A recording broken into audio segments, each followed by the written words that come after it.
I am a 50-year-old woman who, from a young age, embraced a belief in reciprocity. I trusted that my diligence and kindness would be met with the same from others. This principle guided my relationships, and I firmly believed that treating people with compassion would inspire them to do the same. Even after marriage, I held on to this belief, hoping that my care and thoughtfulness toward my husband would be mirrored by him.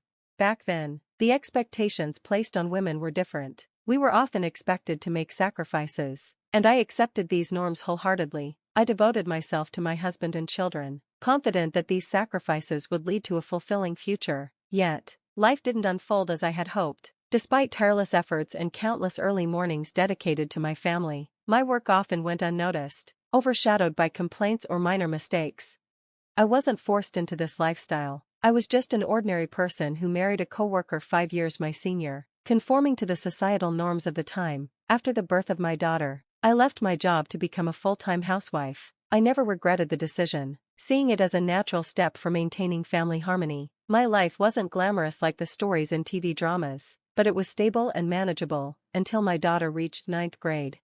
That was when tragedy struck. My mother passed away suddenly from a heart attack. Amid my grief, I discovered my husband's affair. While I mourned, he found solace in someone else, growing distant and eventually demanding a divorce. In those days, divorce was heavily stigmatized. Despite his cold and irresponsible behavior, I hesitated to consider separation. Looking back, I realize how naive I was. Yet, with a daughter witnessing our crumbling marriage, I felt trapped. During a particularly heated argument about our impending separation, my father, recently widowed and deeply concerned, came to visit. Witnessing my distress, he encouraged me to leave with my daughter and offered us refuge. His support marked a turning point. With his help, I saw that clinging to a failing marriage was futile. Overwhelmed by his compassion and wisdom, I agreed to the divorce. In the settlement, my husband gave me $6,000 in cash. With my father's backing, I secured a modest 3-bedroom townhouse for my daughter and me. It became a fresh start, but I braced myself for the challenges ahead. As a divorced woman raising a teenager, I anticipated judgment and scrutiny. My daughter, like any adolescent, struggled with the upheaval and often voiced her frustrations. Yet, I knew I couldn't afford to dwell on the past. I had to provide for her, so I threw myself into finding stable work. Being an older, divorced woman with a dependent child posed challenges in the job market. Undeterred, I juggled multiple part-time jobs, worked night shifts, and took on freelance work whenever possible. As time passed, my daughter reached her senior year of high school. Despite our financial struggles, she excelled academically and found ways to thrive. Motivated to secure her future, I took a demanding job at a 24-hour restaurant. Enduring 11-hour shifts, I saved 2/3 of my earnings for her college tuition. Throughout, I faced judgment and gossip, particularly from married men who assumed I was vulnerable, but I persevered for my daughter's sake. The sacrifices were many, but I was determined to give her opportunities one never had. She became my anchor, giving me the strength to endure life's challenges. I clung to the hope that one day, we'd look back on these hardships with pride in our resilience. A year later, my daughter's outstanding academic performance earned her admission to Harvard University. That moment brought immense joy and validation, making all our struggles feel worthwhile. As she embarked on her college journey, I reflected on everything we had endured and felt a deep sense of fulfillment, knowing we had triumphed together. I felt a profound mix of pride and relief knowing that our shared sacrifices had led to such a promising new chapter in my daughter's life. Although I had managed to provide her with an education and a stable home, the emptiness left by her absence was palpable. We kept in touch regularly through phone calls, and during the initial months of her newfound independence, our relationship deepened. Her continued affection and connection were a comfort to me, and I treasured the growth in our bond despite the challenges we had faced. When my daughter graduated from college without financial burdens, a dream we had tirelessly worked toward, I felt an immense sense of accomplishment. I had hoped we might live together again, but to my surprise, she secured a job at a defense corporation and chose to live independently. To support her decision, I took out a bank loan and helped with the down payment for a condo near her workplace. As I aged and adopted a simpler lifestyle, my daughter blossomed into a stylish and confident career woman. Seeing her thrive brought me immeasurable joy, reinforcing the value of my sacrifices. In her success, I found great satisfaction, feeling the truth in the saying that people often forget their own needs in moments of joy. Despite the financial stability I had provided during her college years, her upcoming wedding presented a new challenge. Some questioned why I continued to struggle financially when my daughter was capable of supporting herself. Yet, I was determined to contribute to her wedding expenses to prevent any potential disdain from her future in-laws. My belief that sacrifices for her happiness would bring joy to us both kept me resilient. As she entered the dating world, I noticed a growing distance between us. Initially, the change hurt, but I came to understand that her adult life and relationships rightfully took precedence. I waited patiently, hoping she would mature and reconnect with me, realizing that priorities naturally shift during this phase of life. On her 28th birthday, however, I experienced a poignant moment. I had looked forward to celebrating together, but she told me she had plans with someone named Scott and reassured me that there was no need for any special preparations. While her intent may have been to ease my burden, her casual dismissal of the day stung. Her birthday, a day so significant to me, seemed to be just another day to her. Determined to see her, even briefly, I took the day off work and made an extra effort with my appearance before heading to her office. But what I encountered there left me reeling. In the lobby, I saw my ex-husband with his new partner, people I had long hoped to avoid. How he knew to be there puzzled me.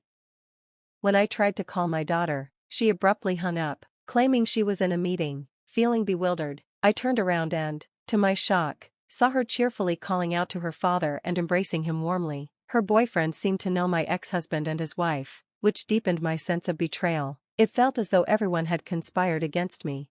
Drained and upset, I quickly left the scene. Reflecting on that day, I wrestled with a desire to confront both my daughter and my ex-husband, but a stronger urge to retreat and protect my heart won out. Despite the turmoil, I resolved to continue loving and supporting my daughter, holding on to the hope that time would bring understanding and healing between us. I found myself unable to reach out to her. Then, unexpectedly, my daughter came to visit, announcing her engagement and handing me a wedding invitation. As I read the invitation, my heart sank. The names printed on it stunned me. Though she was my daughter, I felt an intense urge to send her away. How could she treat me merely as a guest at her wedding? Unable to hold back, I confronted her, expressing my hurt at being marginalized during such a significant event. "I'm not just a guest," I told her, "I'm your mother." My daughter apologized, her voice hesitant, explaining that she felt trapped by the circumstances. She wanted to marry Scott, but his parents scrutinized every detail about her. Her revelation left me grappling with a mix of emotions, hurt by her actions, but torn by the need to understand her position. During our conversation, she shared her fears. She worried that my status as a divorced single mother and the struggles we endured might negatively impact how Scott's family viewed her. Her confession stung deeply. I couldn't hide my frustration. I reminded her of the sacrifices I had made, the years of working tirelessly in a restaurant to fund her education, the hardships we had faced together. Her actions felt like a betrayal. Yet, despite my pain, I tried to bridge the gap between us, hoping to find common ground as she approached this life-changing decision. But then she said something that shocked me. She brushed aside our shared struggles, focusing instead on her future comfort. She revealed that her father and his new partner, the very woman who had caused the breakdown of our family, had already met her future in-laws. "The past doesn't matter," she said coldly, "only the present does."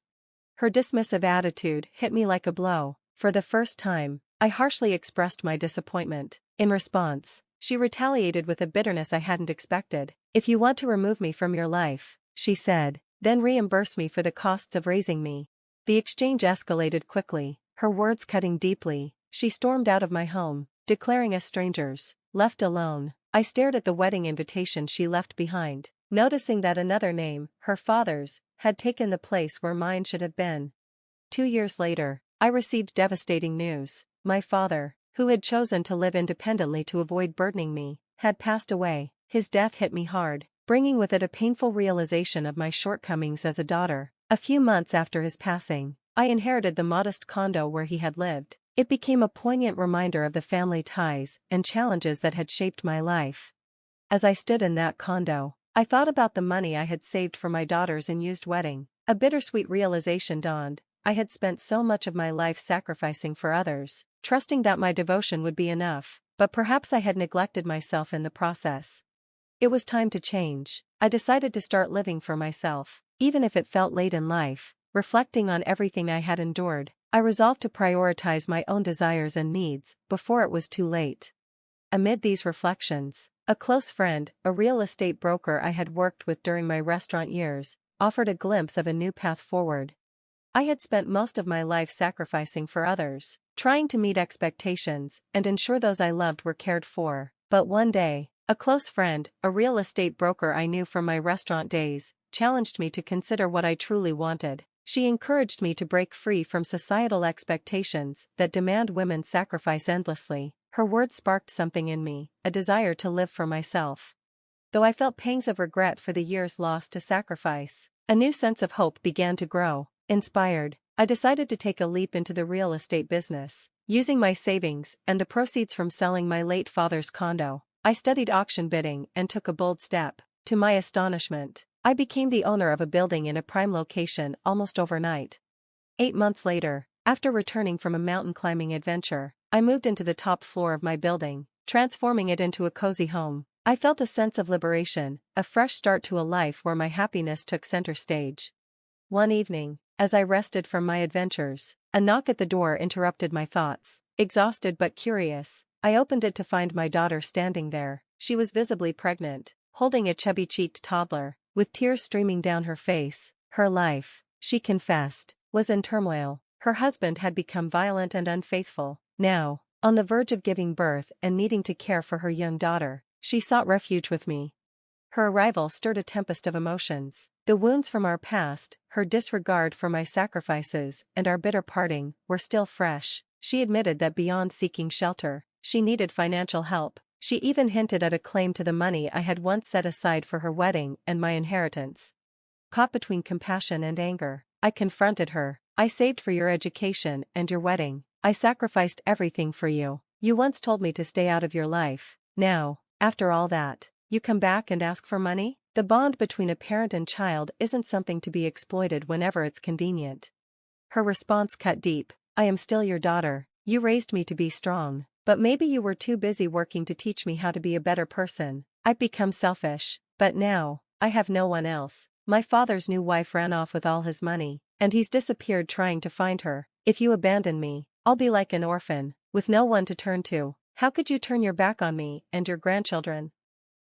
Her words overwhelmed me. In the heat of the moment, I pulled out all the cash I had and threw it at her. Take this money, I said coldly, but after this, don't come back. I won't let you walk in and out of my life as you please. Your life is important, but so is mine.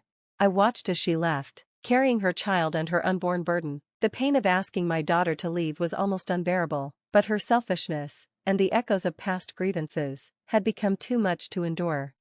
After that, my daughter never returned. Too proud to admit her mistakes, she cut ties entirely. I often wondered if things could have been different, if she had come back genuinely repentant, seeking forgiveness and understanding. Perhaps I would have found it in my heart to help her, to confront the mess her husband had made of their lives. But that moment never came. Instead, I was left to reflect on the complexities of our relationship, the pain of our separation, and the lessons I had learned. Despite everything, I couldn't help but feel disappointed. My daughter had erased me from her life to pursue a marriage that ultimately brought her misery. It left me questioning why both she and my husband had made such destructive choices, despite the sacrifices I had made for them.